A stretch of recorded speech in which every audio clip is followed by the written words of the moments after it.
Saludos amigos, bienvenidos a otra entrega de reseñas. En esta semana los liceístas, que lo estoy viendo, están envalentonados porque ya están empatados, ¿verdad? Digo, las estrellas. Pero ¿cómo que empatados? Las estrellas. Discúlpeme. Yo voy a ubicar el tablero de posiciones para que usted vea que ustedes no están son las estrellas que en el tercer lugar. Ustedes nosotros. Están.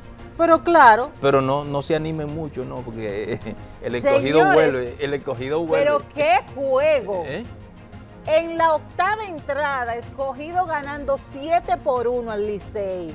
¿Qué pasó ahí con Pujols?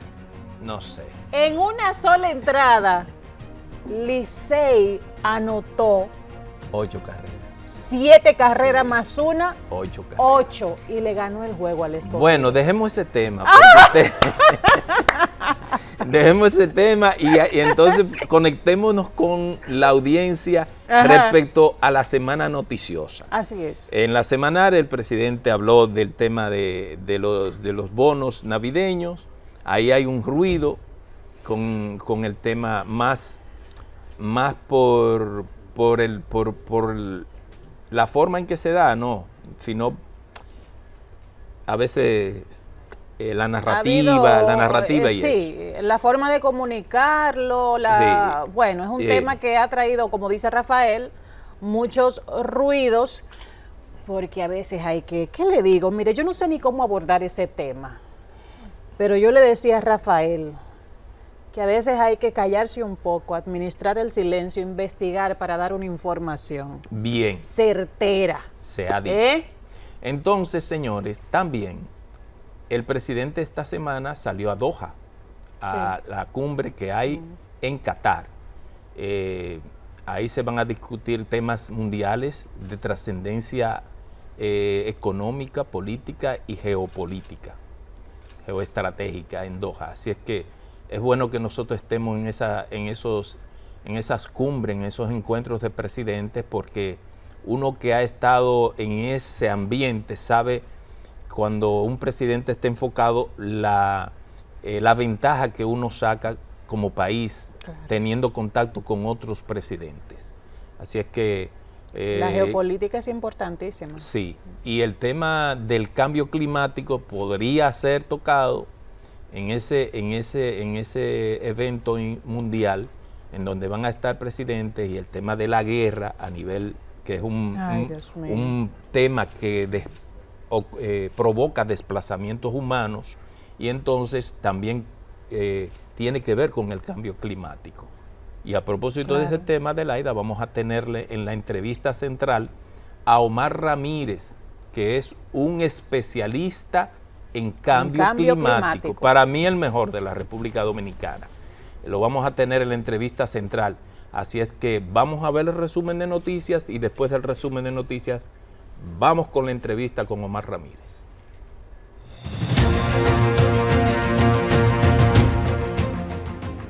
Muy buenas noches, bienvenidos al resumen de noticias de su programa Reseñas. La semana informativa inició con el anuncio hecho por el presidente Luis Abinader sobre el inicio de la construcción del teleférico de Santo Domingo Oeste, detallando que el mismo tendrá una capacidad para 4,000 pasajeros por hora y que conectará al kilómetro 9 de la autopista Duarte con Buenos Aires de Herrera, Pintura, Ensanche Altagracia, el Café de Herrera, Carretera Sánchez y el puerto de Jaina. Asimismo, aseguró que el paso a desnivel en la avenida Isabel Aguiar tiene un 30% de ejecución. Explicó que esta vía permitirá el flujo expreso de los vehículos sin detenerse en los semáforos, con la finalidad de mejorar el tráfico vehicular en la avenida 27 de febrero entre el Distrito Nacional, Santo Domingo Oeste y la autopista 6 de noviembre. La República Dominicana sigue dando pasos firmes en su meta de superar los 11 millones de visitantes al final de año, al superar la llegada de más de 10 millones 5.800 personas por segundo año consecutivo. Así lo informaron el presidente Luis Abinader y el ministro de Turismo David Collado al pasar balance del comportamiento del sector en lo que va de este año. destacando el impacto que tiene el turismo en la economía dominicana y en la generación de empleos. En otras noticias, la directora general del programa Supérate, Gloria Reyes, informó que a diferencia de años anteriores, el bono navideño beneficiará a 3 millones de personas, incluyendo a desempleados, jubilados, pensionados y personas de bajos ingresos. Reyes también indicó que las tarjetas precargadas con un monto de 1.500 pesos cada una serán entregadas de manera física y que a su vez podrán ser utilizadas en cualquier establecimiento comercial. Pasando a otras informaciones, el presidente Luis Abinader introdujo en el Congreso Nacional, vía el Senado de la República, 2 iniciativas legales encaminadas a fortalecer el marco jurídico penal de la República Dominicana. Se trata del proyecto de ley sobre persecución y judicialización de las organizaciones criminales y el proyecto de ley de atención, representación legal y protección a víctimas, testigos y sujetos en riesgo. El presidente indicó que la iniciativa responde a uno de los principales desafíos de la región y del país para combatir al crimen organizado en sus distintas manifestaciones. El pasado jueves, la Policía Nacional valoró el operativo preventivo Navidad con Garantía de Paz 2024, con un total de 19.000 agentes que serán desplegados junto a más de 4.000 miembros de las Fuerzas Armadas, reforzando el compromiso de ofrecer una Navidad, un fin de año y un Día de los Santos Reyes más seguros y tranquilos para la población nacional. Pasando a otras noticias, la Organización de las Naciones Unidas para la Educación, la Ciencia y la Cultura, UNESCO, reconoció los conocimientos y prácticas tradicionales para elaborar y consumir el casabe como patrimonio cultural inmaterial de la humanidad, luego de que fuera elegida mediante votación la propuesta multipaís presentada por República Dominicana, Cuba, Haití, Honduras y Venezuela. La UNESCO justificó la declaración del casabe como patrimonio cultural inmaterial de la humanidad, destacando su relevancia como símbolo de identidad, cohesión social y desarrollo sostenible en las comunidades del Caribe. Pasando al plano internacional, el director ejecutivo de la aseguradora United Healthcare, Brian Thompson, falleció tras ser tiroteado cerca de un hotel en el centro de Manhattan. Según fuentes policiales, Thompson recibió un disparo en el pecho por parte de un hombre enmascarado fuera del Hotel Hilton, quien huyó después del ataque. Las autoridades continúan en investigación de este caso. Miles de personas marcharon hacia el Parlamento de Corea del Sur para apoyar el llamado de la oposición de destituir al presidente Yoon Suk-yeol, quien impuso durante unas horas la ley marcial y desató una crisis política. La mayor organización sindical del país llamó a una huelga general indefinida hasta que el presidente renuncie. Incluso Han Dong-hoon, del Partido del Poder Popular, aseguró que todos los responsables deben rendir cuentas con respecto a la ley marcial. Hasta aquí el resumen de noticias de su programa Reseñas. Pasen feliz resto de la noche.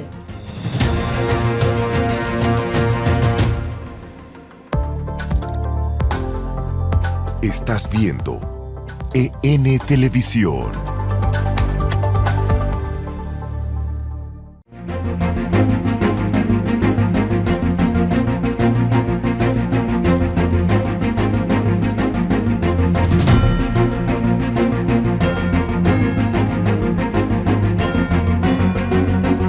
En la entrevista central de Reseñas nos acompaña Omar Ramírez Tejada, especialista en cambio climático. Ramírez Tejada es exministro de Medio Ambiente y Recursos Naturales, como también es especialista sobre el cambio climático. En la entrevista central de Reseñas nos acompaña Omar Ramírez Tejada, especialista en cambio climático. Gracias por seguir con nosotros en esta jornada de diciembre, Ya la época más bella. Sí, la gente se ve muy alegre en las calles, sí. muchos tapones. Ay, sí. no me recuerde eso. Ay. Hay que escuchar al del Intran con una barra basada ahí por cualquiera favor, le da con un sartén. ¿Qué es esto? ¿Pero qué es esto? Hay que tener cuidado. Yo digo es que en términos de comunicación, muchos funcionarios de este gobierno, yo no sé si es que no se dejan asesorar. No, que se creen que saben mucho. Óyeme, por amor a Cristo. Oye, ¿qué es lo que pasa? Con perdón, amigos televidentes, antes de entrar a la entrevista, pero esto hay que decirlo. Oye, ¿qué pasa? Que ha ocurrido en otros gobiernos. Hay una patología en el político que se cree que sabe de todo. Y sí, que se cree que sabe de todo. Por ejemplo, nosotros queremos hablar hoy, en esta semana, del cambio climático. Exacto. Yo traigo a un especialista, traemos a un especialista. Yo no sé de cambio climático eso. Más que lo general, lo básico. Lo básico. Pero entonces, señores, en los últimos 40 o 50 años, el patrón climático ha estado cambiando. Y el patrón climático ha estado cambiando porque yo recuerdo que desde niño llovía el 1 de mayo, venía una temporada ciclónica que arrancaba ahí y uno sabía que terminaba en septiembre y a más tardar en octubre. Eso es así. Pero ahora ha habido fenómenos atmosféricos fuera de la fecha. Hasta en diciembre. Sequía prolongada. Bueno, el otro día llovió en el desierto en Dubái. Las inundaciones que se están produciendo, sequía, que fuegos, uno no veía antes. Pero también calentamiento, el calentamiento global, los océanos. Y también lo que es cuando el deshielo en los... Entonces, por eso hemos traído a Omar Ramírez. Omar Ramírez fue ministro de Medio Ambiente en los gobiernos del presidente Leonel Fernández. Así es. Y también fue vicepresidente ejecutivo, fundador de la Comisión Presidencial para el Cambio Climático. Bienvenido a nuestro programa. Bienvenido, Muchísimas gracias por la invitación y sobre todo diciéndole al televidente, a las personas que siguen este programa, que el cambio climático es un fenómeno que está con nosotros. O sea, claro. Eso era algo 20 años atrás que estaba en teorías, en hipótesis, pero hoy está entre nosotros el cambio climático. Y la ciencia lo comprueba, no es ficción, es ciencia. Por eso esa convención se basa en hechos científicos. O sea, para tú decir que existe algo, tienes que mostrar las evidencias. Y por eso hay un panel intergubernamental de 3.000 científicos a nivel global que analizan todos estos fenómenos hidrometeorológicos que tú estabas citando y lo ponen en contexto, sobre todo de análisis, de ver qué está sucediendo, porque toda la vida ha habido variabilidad climática. Exacto. Por eso se extinguieron los dinosaurios, por una variabilidad climática que tuvo la Tierra, y así en sucesivas épocas geológicas. Pero lo que se llama cambio climático antropogénico, que como su palabra lo dice, antro, hombre, y génesis, origen, originado por los seres humanos, ese es el cambio climático que estamos viviendo hoy. Fundamentalmente, Omar, Adelaida, todos estos cambios bruscos en el patrón climático se deben a la acción del hombre. Sí. Hay negacionistas del cambio climático. Sí, por eso tú vas a ver que en la medida que van apareciendo los llamados informes del IPCC, que es el panel intergubernamental sobre cambio climático, aumenta el grado de certidumbre de los fenómenos. O sea, la teoría se hace mucho más exacta, en un alto porcentaje. Cuando Al Gore, que fue el primero, y por eso se le dio el premio Nobel en el 2007, el grado de certidumbre del análisis que hizo el IPCC era apenas de un 90-95%. Hoy ese grado de certidumbre anda por el 98 al 99%. Solamente hay 1 a un 2% de teorías que niegan que lo que estamos viviendo es un cambio climático antropogénico. Pero hay una parte también que nos interesa mucho y es el grupo que rechaza que existe un tema con el cambio climático. Y tú lo llamabas los negacionistas. Los negacionistas del Climate Gates, sí. se llama. Tenemos, por ejemplo, al expresidente y ya pronto un presidente gran negacionista de Estados Unidos, el personaje Donald Trump, el presidente Donald Trump. Y sabemos que hay dos potencias, dos países, dos imperios, que son los que más daños están haciendo en términos del cambio climático. ¿Cuáles son las expectativas de ustedes preocupados por este tema que impacta al mundo, a la tierra, con este presidente Donald Trump, que tiene mucha fuerza, que tiene su gente, que ahora mismo toma posesión en enero, ¿verdad, Rafael? Sí, en enero. Con el tema del cambio 20 climático. de enero. Y Estados Unidos, que es uno de los que más daños y más impacto tiene en el fenómeno del cambio climático. Sí, fíjate, con relación al presidente Trump, presidente electo, nosotros escribimos en el periódico El Día un artículo cuando ya él había prometido que iba a sacar a los Estados Unidos del esquema de la Convención Marco de Naciones Unidas sobre Cambio Climático. En esta oportunidad él se cuidó más que la anterior, porque él cumplió su palabra. ¿Qué tiene Trump de positivo? Que lo que él te dice lo hace. Sí. Al margen que te guste o no, él hace eso. ¿Qué pasa? Que en aquel momento, cuando él lo propone, no puede hacerlo inmediatamente porque la convención tiene un mecanismo que tarda un año en evaluar tu propuesta y luego da un veredicto, obviamente. Okay. Si esa es la voluntad del gobierno, del Estado norteamericano, pues sale, pero queda muchas veces como, en este caso, como lo hizo en el protocolo de Kioto, como observador de la convención. Pasará a ser observador, no tomará decisiones con las otras 194 partes. ¿Qué sucede ahora?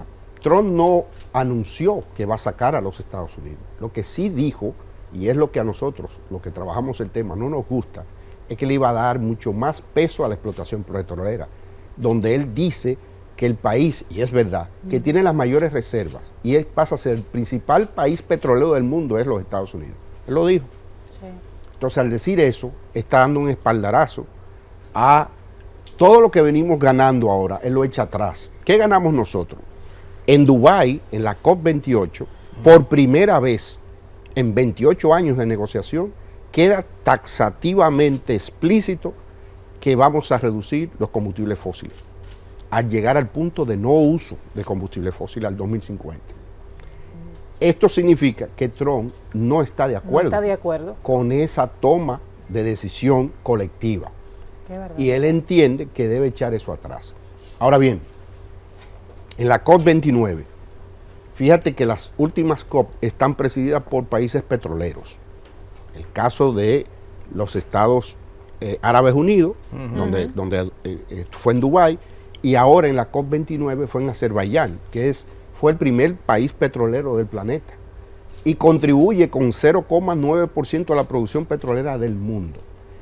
El actual presidente se quejó en su discurso de apertura de que lo llaman petroestado, donde su contribución es mínima y donde la contribución de su huella de carbono comparada con los demás países petroleros es mínima. Es cierto, pues es una economía pequeña dentro de los países petroleros, de la OPEP. Ahora bien, no lo exime de responsabilidad. Y ahí es que viene precisamente la tarea de que aquellos países como el nuestro, cuyo liderazgo es probado ya, como el caso de la República Dominicana y como otros países en vía de desarrollo, que han puesto su cuota, en este caso dominicana, tiene una promesa y lo está cumpliendo de reducir un 27% de lo que son sus emisiones absolutas.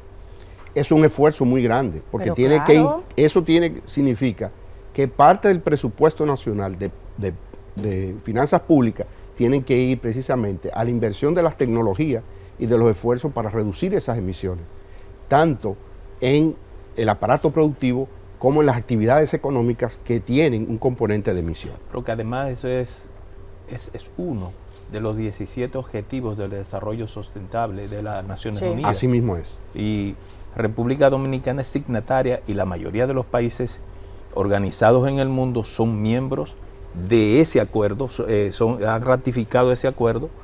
Lo que yo pienso es, Omar, que cómo eso está impactando en la región Caribe, el cambio climático, porque nosotros sabemos que hemos leído un poco de historia, que no es de ahora lo que está ocurriendo, porque los primeros que llegaron aquí con el descubrimiento de América se enfrentaron a una situación de que un huracán le rompió la Santa María, y con los restos de la Santa María construyeron el fuerte de la Isabela. Entonces, es un fenómeno que se produce aquí, donde nosotros estamos en la ruta de los ciclones y eso. ¿Cómo tienen que actuar los estados del Caribe para poder hacer frente a una situación que es real? Bien, mira, los que asisten a los procesos de negociación entienden que el proceso es lento, que no se producen grandes cambios y grandes transformaciones en el corto tiempo. Y hay que tener mucha paciencia, porque tiene que ser un proceso ganar-ganar, donde nadie se sienta que perdió. Porque tú dirás, bueno, pero si los grandes emisores, como tú dijiste al principio, son 4 o 5 potencias, exacto, y el resto de los países no lo somos, ¿por qué no obligar a 5, 6 o 7 o 10 países a que asuman una corresponsabilidad? Precisamente hay lo que se llama el principio de responsabilidades comunes pero diferenciado. O sea, nosotros somos los que sufrimos los embates del cambio climático. Y tenemos que tener una inversión alta en aumentar nuestra resiliencia ante esos fenómenos. ¿Qué sucede? Que es cierto que siempre ha habido fenómenos hidrometeorológicos, sí, pero no sucedían ni con la intensidad ni con la frecuencia que suceden ahora. Por ejemplo, esta temporada que acaba de finalizar, que no me gusta decir que acaba de finalizar, porque ustedes en la introducción, ahí voy, ustedes dijeron muy bien claro en la introducción que ya no se sabe cuándo es. Antes era del 1 de junio al 30 de noviembre. Sí. Ya el fenómeno del año pasado, sí, de los 2 de noviembre, uno ha sido el 4, o sea, fuera del, y otro el 28. Fuera de la fecha. Fuera prácticamente al final de la fecha. Pero te voy a decir más, en el año 2008, que nosotros éramos compañeros de equipo. Sí, así era. El 8 de diciembre fue en la tormenta Noel. No, Olga. Noel fue después. Octubre 28. Antes, sí. Y luego, en diciembre 8, fue Noel. Olga. Entonces, ¿qué sucede? 8 de diciembre, fuera totalmente de temporada. Eso que nos asusta también cuando se asoma en noviembre. Y María, las lluvias que hemos tenido esos 4 de noviembre, 4 de noviembre, han sido fatales para la República Dominicana. María e Irma. Esas dos mujeres han acabado. Le dieron a Puerto Rico. Para decirte esos dos fenómenos, el 95% del Producto Interno Bruto de Puerto Rico se vio comprometido con esos dos fenómenos. Sí. Al punto que Puerto Rico es el único estado insular caribeño donde la mayoría de su población vive fuera de su territorio. Hay más boricuas hoy día fuera que dentro de Puerto Rico. Fruto de esos fenómenos, entre otras cosas, porque recuérdense que ellos son un estado libre y asociado, y tú tienes libertad de transitar en territorio norteamericano. Aparte de eso, esos fenómenos incrementaron la migración, porque ya no, los medios de vida, la agricultura, la ganadería, se disminuyó totalmente. Es más, ayer vi yo una propaganda de un grupo boricua donde está invitando a compartir en Navidad, y ese compartir por $50. ¿Y qué ellos te ofrecen? Productos agrícolas sembrados, porque el 86% de los alimentos que consume el boricua es importado. Fíjense la diferencia. Dominicana, que está justo al lado, a 90 millas, el 92% de lo que nosotros no comemos se produce aquí. Se produce aquí. Nosotros tenemos, como se dice en el argot de lo político, ¿qué alimentaria? ¿Cómo es? La seguridad alimentaria. Seguridad alimentaria. Tenemos un alto índice de seguridad alimentaria. ¿Por qué? Porque la dieta básica del dominicano, de las 3 calientes, el 90% se produce aquí. La leche, el huevo, el pan, todo Omar, lo que tú... Pero quedándonos en el Caribe también. Hablamos de Puerto Rico, hablamos de República Dominicana. Ahora reciente a Cuba le dio un ciclón zurdo. un ciclón zurdo que la entró, gente se preguntaba, que vino, ¿qué es un ciclón zurdo? Bueno, porque viene en dirección Sí, contraria. Exactamente, la orientación es contraria. También tiene que ver con esa situación. Es tanto así que los registros, por ejemplo, de estos fenómenos hidrometeorológicos, antes solamente se iniciaban, diríamos, el registro en el oeste de África y transitaban, cruzaban el Atlántico y entraban al Caribe. Exacto. Y luego suben por el estrecho de la Florida hacia el norte. Y allá terminan por el efecto de la rotación de la Tierra. ¿Qué sucede? Que eso que tú llamas zurdo es que ya se forman en la cuenca del Caribe. Oye, eso. O sea, el fenómeno ya se forma. Inclusive esa tormenta que mencionamos anteriormente se formó al sur de San Cristóbal y entró aquí. Sí. Ese ciclón zurdo fue en lo que se llama... ¿Rafael se llamaba? Sí, Rafael, en la cuenca, Qué cuenca peligro. Precisamente. Ya. Con el tema de Estados Unidos, señores, vamos a ver la respuesta que tiene Omar Ramírez después de la pausa, cuando veamos el resumen de salud y bienestar que nos tiene el colega Pedro Ángel Martínez. Saludos. Los traumas cráneoencefálicos, consecuencia de caídas o golpes en la cabeza por accidentes en casa, tienen una tasa de mortalidad de 18% y hay que tener mucho cuidado con ellos, aseguró Jenny Sánchez, neurocirujana de Hospital en Bávaro, y la DIDA remitió a la CISALRIL acciones ilegales de prestadores de servicios de salud que incluyen retenciones de cadáveres para forzar pagos y cobros excesivos de copagos.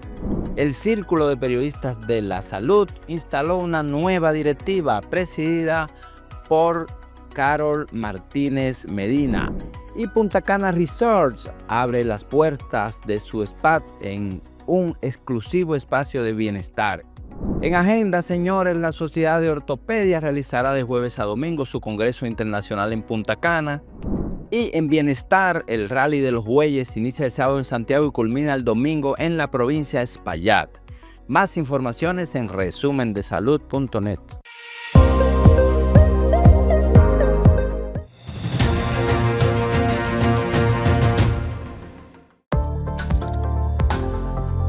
Estás viendo EN Televisión.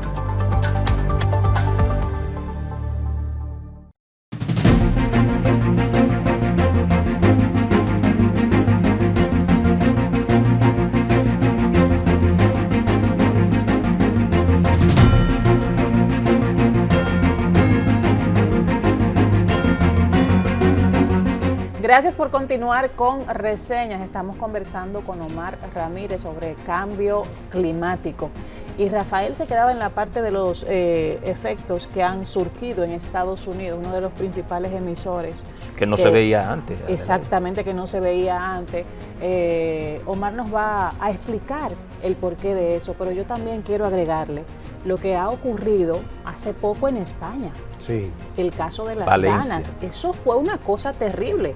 Y estábamos a nivel mundial impactados con lo que estaba ocurriendo. Y mucha gente hasta desconocía Dana. ¿Qué es eso? Como lo del ciclón zurdo.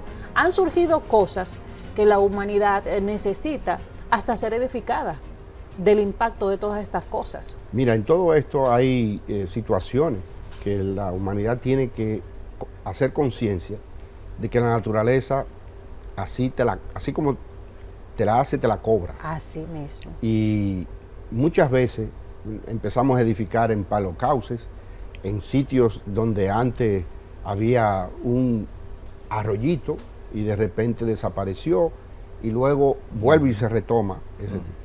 Todos esos fenómenos que están ocurriendo hoy, a diferencia de épocas geológicas anteriores, son más intensos y más frecuentes. Eso es lo que hace que se tipifique como un cambio climático antropogénico. El caso, por ejemplo, de que no llegaban esos fenómenos a costas norteamericanas. Ajá. Sin embargo, desde Katrina 2005 para acá, que fue terrible, y a partir de ahí, los Estados Unidos retoma una agenda de adaptación, cosa que no ocurría. O sea, eran situaciones, quizá alguna inundación esporádica, lo categorizaban como de situación de emergencia. Exacto. Pero ya no. Ya los Estados Unidos tienen programas, así como si fuera un país en vía de desarrollo como nosotros, programas de aumento de resiliencia. Sobre todo el caso de la península de la Florida, donde son tierras bajas e inundables. Sí. O sea, con poco aumento del nivel del mar, media Florida se va. Ay, sí, Dios porque mío. es que tú encuentras Manhattan. agua a poca profundidad en la Florida. A flor Por de eso- piel, a flor de tierra. Exactamente. Y por eso Manhattan, que se inundó el metro. se inundó el metro en Manhattan. O sea, ya esos fenómenos están llegando a las mismas ámbitos de los países desarrollados. Y el caso de Estados Unidos. Ahora sabemos, Omar, que los gobiernos deben prepararse para la planificación. Sí. La planificación. Y yo digo que en estos países en vías de desarrollo, como en América Latina, no hay como esa cultura tan arraigada de la planificación como en países de Europa, donde la mayoría de esas naciones sí planifican. Sin embargo, el cambio climático del que tú nos vienes hablando no garantiza esos fenómenos que, aunque tú hayas planificado, puedas salir airoso de un evento como ese, Valencia, por ejemplo. Sí. Ay, Que sí. le cayeron los palitos al alcalde de esa ciudad española y al propio presidente del gobierno español. Sí. Ahora, que eso fue una cosa terrible, ese hombre fue a la semana a ese sitio. Como que, Pero como que así mismo se lo como reclamó que eso la no me población. importa. Entonces, ¿cómo uno prepararse para eso? Mira, qué buena tu intervención, porque el cambio climático ha hecho que los países en desarrollo tomen más en serio las políticas de planificación. Exacto. Por ejemplo, yo estoy trabajando ahora con el apoyo del Banco Interamericano de Desarrollo y bajo la directriz y responsabilidad del Ministerio de Economía, Planificación y Desarrollo y del Consejo de Cambio Climático, en lo que es el análisis de brechas sobre la contribución nacional determinada. ¿Qué es la contribución nacional determinada? Es un instrumento de planificación de segundo nivel que está íntimamente articulado con la Estrategia Nacional de Desarrollo. Ok. Excelente. Esa Estrategia Nacional de Desarrollo tiene en su cuarto pilar Ujú. abordar el tema del cambio Cambio climático y la gestión de riesgo. Dos agendas sumamente articuladas en nuestro país y que tienen que trabajarse de manera estrecha. ¿Por qué? Porque la parte de emergencia, que es la que donde hay un general ahí famoso, ha trabajado y le ha dado popularidad, es la parte de asistencia post-desastre. ¿Qué están trabajando los estados modernos? Es el aspecto preventivo. Exacto. Lo que debe Cómo ser. aumentar la conciencia y la resiliencia de las personas y de las comunidades, inclusive a nivel de comunidades locales y de ayuntamientos. Nosotros tenemos que profundizar en que el ayuntamiento ya no es solo para No recoger es basura ni hacer contenedores. Aquí yo de verdad No. que tienen que entender que un ayuntamiento es un gobierno local. Exactamente, es el gobierno más cercano al ciudadano. Exactamente. ¿Entiende? Entonces, al ser así, toda la política de planificación territorial debe estar articulada en el ámbito donde se desarrolla. Y ahí juega un rol importante la educación Totalmente. y la formación a la gente de la información, que yo veo que en eso no hemos quedado atrás. Entonces, Muy ¿qué atrás. vamos a hacer la semana que viene? Es precisamente, hemos identificado esas brechas, tanto informativas como operativas. ¿Para qué? Para mejorar la próxima comunicación, o sea, la próxima contribución nacional determinada, que es obligatorio a partir del Acuerdo de París. ¿Qué Ok. pasaba? Sí. Que la visión tradicional desde el 94 hasta el 2015 era que la convención te decía a ti, mándame tu comunicación y yo te impongo las medidas en función de lo que tú me estás diciendo. Sí, por ejemplo, el protocolo de Kioto, por eso los Estados Unidos se rebaló y dijo, no, yo no voy a firmar esto. ¿Por qué? Porque nadie le dice cuál es el bienestar del ciudadano norteamericano. Esas fueron las palabras de George Bush, hijo. Le dijo, nadie le dicta, oigan bien, nadie le dicta el estado de bienestar a mis ciudadanos. Somos nosotros. Y eso es un acto de soberanía. Claro. Muy perfectamente Correcto. aceptado. Es correcto. Porque nosotros pudimos haber dicho lo mismo. Sí. Ahora bien, fijándonos en eso, ¿Qué hizo el mundo en el 2015 con el Acuerdo de París? Cambió la visión. El enfoque. En vez de ser de arriba hacia abajo, de la convención hacia los estados, le dijo, vamos a hacer una cosa, hagan el acto de soberanía y planifíquense y mándenme entonces de abajo hacia arriba, qué es la contribución que usted puede hacer para el asunto global. Exacto.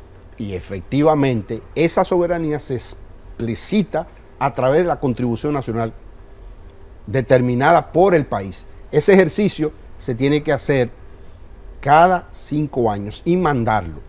Ya nosotros lo hicimos en el 2020 y ahora en el 2025 tenemos que volver a hacerlo y tenemos hasta fecha para enviarlo. Teníamos hasta febrero, pero ahora en la COP29 la mayoría de los países entendieron que es como un ejercicio y la pandemia todavía la venimos arrastrando en términos de defectos. Dijimos, bueno, la gran mayoría lo vamos a hacer para junio, no para febrero, para junio. Y siendo sinceros, siendo sinceros, nos gustaría que le dijera a nuestra audiencia, ¿cómo estamos nosotros como país? Primera pregunta, ¿cómo estamos nosotros? Viéndonos en el globo. Segundo, usted estaba en Azerbaiyán, en una conferencia mundial sobre cambio climático. ¿Qué hacía allá y qué se discutió ahí? Sí, yo trabajo precisamente para una organización de ex negociadores sobre cambio climático, que se llama Energía Network. Esa organización apoya a gobiernos y a instituciones de gobierno en que cumplan sus metas país. En este caso, estamos apoyando al gobierno dominicano para que prepare los cuerpos de negociadores. Por ejemplo, también en otros grupos, yo estuve en septiembre pasado en Costa Rica apoyando a Costa Rica en la formación de sus negociadores. ¿Por qué es importante formar recursos humanos en este tema? Claro. Porque ese es un tema futuro e inmediato. Sí. O sea, de las 3 grandes crisis que tiene la humanidad hoy, el cambio climático es una de ellas. Y no menos importante que la económica y otras crisis sociales que se están dando. Inclusive, se asocia el tema de la guerra y la geopolítica al tema también del recurso energético. O sea, es clave hoy día aquella potencia que controle mayor fuentes de energía. Y por eso que tú ves que la energía hoy se ha diversificado y es un elemento crucial de desarrollo. No conozco ningún estado que se haya desarrollado sin una verdadera política energética como la seguridad energética. Sí. Y por eso Dominicana, debo de dar crédito a todos los gobiernos, incluyendo el actual, donde ha hecho del tema energético un tema fundamental. ¿En qué sentido? Dominicano hoy día tiene la matriz energética más diversificada del Caribe y Centroamérica. Dominicana. Mira qué bien. Nosotros tenemos 8 tipos de fuentes de energía y estamos haciendo la transición energética de un país de alto consumo. Que éramos en el 96. No, te voy a decir algo. En el año 2000 nosotros teníamos un 92 al 94% de dependencia de combustibles fósiles. De fósiles. Eso se ha reducido hoy a un 84, 85, dependiendo. Wow. Y ojalá Déjeme decirle, y se va a seguir reduciendo. ¿Por qué? Porque también tú has visto que dentro de los fósiles ya la composición es distinta. ¿Cuál es el elemento fundamental? En el 2000 era el fuel oil.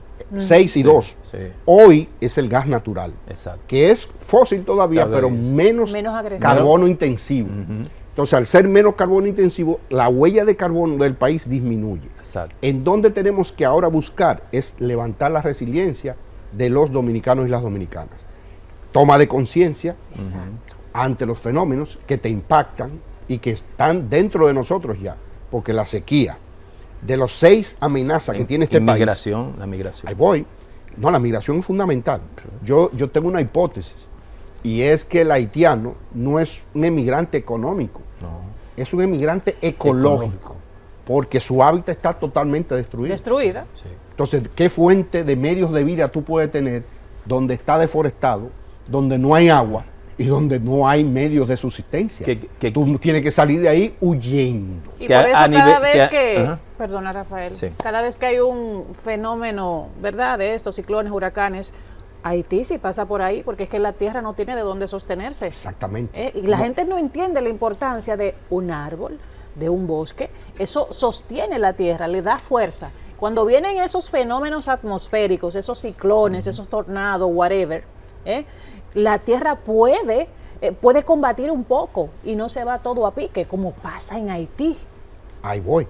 El efecto lavamano, ¿cuál es? Tú no has estado cada vez que te vas a lavar la cara o a cepillar, tú no te das cuenta que cuando el agua cae, baja de una vez. Sí. A diferencia cuando hay vegetación, que cae, se retiene y va permeando poco a poco. Eso es la importancia de tener la capa vegetal y forestal y los árboles conservada. Porque el agua que tú te estás bebiendo hoy no fue la que cayó ayer. ¿Tú sabías eso? Hace 11 o 12 meses que esa agua que tú te estás bebiendo hoy fue la que cayó.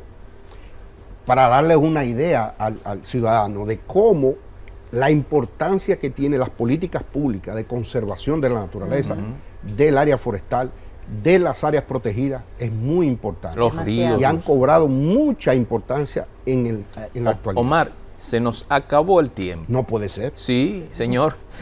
Ahora, la isla de Santo Domingo, Quisqueya, La Bella. La Bella. No se llamó Haití, como quiere decir un colega argentino que es un ágrafo en la historia, porque cuando vinieron aquí... La libertad de expresión del pensamiento. Ya lo sabe. Hablando disparates sin estudiar historia, nosotros fuimos primero la Hispaniola, Quisqueya la Hispaniola, que le puso Colón.